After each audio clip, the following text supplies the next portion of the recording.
En général, les reptiles sont des animaux que certaines personnes n'aiment pas, mais cela est accentué chez les serpents. Alors que les serpents venimeux provoquent une peur car leur morsure peut être mortelle, les serpents constricteurs sont peut-être moins intimidants. Mais lorsque ceux-ci atteignent une grande taille et parviennent même à dépasser par leur longueur la taille d'une personne, ils deviennent très intimidants. Ajoutez à cela que les voir se nourrir peut créer une idée qui nous a tous traversé l'esprit. Existe-t-il des serpents capables de manger une personne? Et précisément, ce sentiment repose sur un serpent énorme, ce sont les anacondas communs ou verts.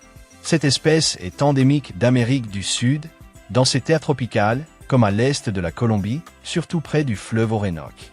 De là, elle passe par l'Équateur, le Venezuela, le Brésil, le Paraguay, la Bolivie, la Guyane, le Pérou, le Suriname et est même présente en Argentine. Dans de nombreux endroits avec de grandes rivières d'eau douce et peu profondes, c'est surtout le cas des plus grands spécimens, bien qu'on les trouve aussi dans les prairies, les savanes tropicales et au plus profond de la jungle. Elle appartient au groupe portant le nom commun d'anaconda, des serpents de grande taille semi-aquatique que l'on trouve en Amérique du Sud et qui de plus sont non venimeux. On estime qu'il existe 2 sous-espèces. C'est le serpent le plus lourd du monde et le deuxième plus long. Il mesure environ 6 mètres, mais il existe des rapports d'individus atteignant 10 à 12 mètres, avec un poids oscillant entre 30 et 70 kg, tandis que les plus grands enregistrés pesaient jusqu'à 250 kg. Il convient de noter que ces rapports peuvent être sujets à exagération. Sa coloration est variable, elle peut être principalement vert olive jusqu'à des tonalités brunes foncées avec des taches dorsales formant des cercles délimités en noir, tandis que le ventre est d'une tonalité plus blanchâtre. De plus, ces écailles forment des motifs relativement étroits et lisses. Leurs têtes sont proéminentes, surtout dans la région des masséters, où leurs muscles sont très développés, avec des narines en position dorsale, ce qui leur sert à respirer lorsqu'ils nagent. Ils ont de petits yeux de chaque côté sur la partie supérieure et une langue bifide qui, comme chez les autres serpents, est exposée pour recueillir des informations sur leur environnement via son interaction avec l'organe de Jacobson. Le dimorphisme sexuel se manifeste par le fait que les femelles sont plus grandes, tandis que les ergots de la région caudale sont plus allongés chez les mâles. Ce sont des spécimens solitaires, plus actifs en fin d'après-midi. Ils se déplacent très vite sur de courtes périodes pour ensuite se reposer. C'est une espèce qui s'adapte bien. Par exemple, dans les endroits où il y a des saisons sèches, ils cherchent les plans d'eau réduits, s'enfouissent dans la boue ou peuvent migrer sur des distances pour trouver un meilleur lieu, car c'est une espèce qui dépend directement de l'eau. Sur Terre, ils se déplacent lentement, mais dans l'eau, leur potentiel de mobilité augmente. On peut les voir flotter à la surface en ondulant leur corps avec leur tête légèrement à l'extérieur, en plus de pouvoir plonger pendant des périodes considérables. Grâce à leur couleur et à la tonalité de l'eau, ils peuvent passer presque inaperçus. Ils ont des territoires définis de 0,25 km² et tendent à s'éviter, surtout lorsqu'ils ne sont pas de grande taille, car d'autres peuvent les agresser et même les manger. Ils sont capables de détecter les vibrations dans l'eau grâce à leur corps, ainsi que les substances chimiques via leur langue. De plus, ils ont de petits orifices sur la lèvre supérieure qui contiennent des thermorécepteurs les aidant à identifier les animaux car ceux-ci produisent leur propre chaleur, ce qui permet de les trouver dans la végétation. Dans une moindre mesure, ils perçoivent les mouvements et les sons, bien que ces sens soient moins développés que les précédents. Cette espèce est carnivore mais n'a pas de prédilection pour une proie particulière, étant opportuniste. À mesure qu'ils grandissent, ils acquièrent la capacité de capturer des proies plus grandes.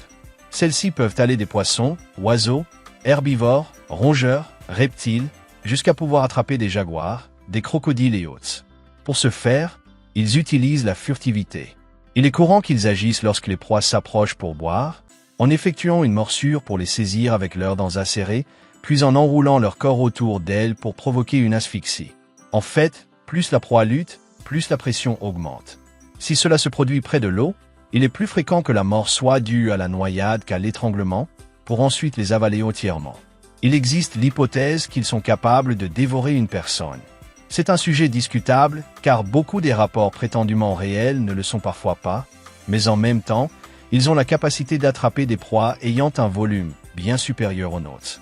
Je pense que si cela arrive, il est très difficile d'en faire un rapport, car vu leur nature et le fait que cela se produise souvent dans des endroits très reculés, il est très compliqué d'assurer un suivi.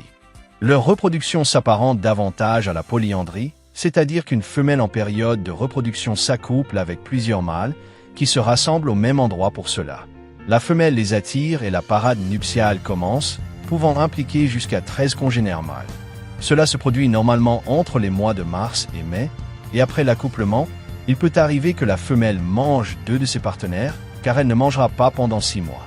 Cette espèce est ovovivipare, c'est-à-dire qu'elle produit des œufs, mais ceux-ci restent stockés à l'intérieur et elle donnera naissance à des petits vivants et complètement indépendants. Cela lui prend environ 7 mois et a lieu dans l'eau à des niveaux peu profonds, donnant naissance à 20 à 40 petits, capables de survivre seuls dès leurs premiers instants. Ils ne bénéficient donc d'aucun soin parental. Ils se développent et chassent jusqu'à atteindre une taille optimale pour se reproduire. Cela peut varier selon la zone, car en fonction de celle-ci, ils ont des taux de croissance différents. Il est courant que la maturité sexuelle survienne entre 3 à 4 ans et leur reproduction est espacée de 2 ans afin de pouvoir se remettre de la gestation et de l'épuisement de la mise bas. Leur durée de vie moyenne à l'état sauvage est estimée à 10 ans. Selon leur taille, ils peuvent être la proie de nombreux animaux, tandis que les plus grands peuvent être victimes de jaguars et de crocodiles. Pour passer inaperçus, ils s'enfouissent dans la boue ou fuient dans l'eau. Mais si cela ne fonctionne pas, ils s'enroulent sur eux-mêmes pour protéger leur tête. Ce faisant, frappent avec leur corps, produisent une odeur nauséabonde par leur cloaque et peuvent mordre. En captivité, ils peuvent vivre 30 ans, peut-être parce qu'ils subissent moins de détérioration au cours de leur vie, n'ayant pas à se fatiguer à chercher leur nourriture. Mais il est aussi rare que ces spécimens atteignent des tailles énormes. Il est très difficile de calculer une population et donc de lui attribuer un statut. C'est pourquoi on l'ignore, vivant dans des régions très difficiles d'accès, en plus d'être des animaux rares en ce qui concerne les observations. Leur plus grand problème est la destruction de leur habitat, mais aussi la peur qu'ils peuvent inspirer.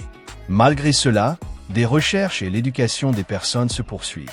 En fait, cette espèce détient le record du plus grand nombre de mythes, depuis leur taille maximale jusqu'à leurs légendes issues des peuples endémiques de la culture précolombienne.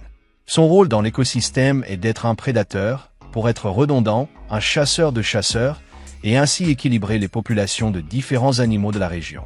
L'un des serpents les plus redoutés, et à juste titre, car il a la capacité de tuer un adulte et la seule pensée qu'il vous saisisse et s'enroule donne beaucoup à réfléchir. Malgré cela, ils sont rares et une merveille que nous pouvons voir de nos propres yeux. Voilà l'anaconda vert. J'espère que la vidéo vous a plu. Si c'est le cas, donnez un like. Si vous connaissez quelqu'un à qui cela pourrait plaire, partagez-la sur vos réseaux sociaux et n'oubliez pas de vous abonner si vous aimez les animaux. Si une question vous est venue, si vous avez une suggestion ou si vous voulez simplement commenter quelque chose, n'hésitez pas à le faire dans la boîte de commentaires.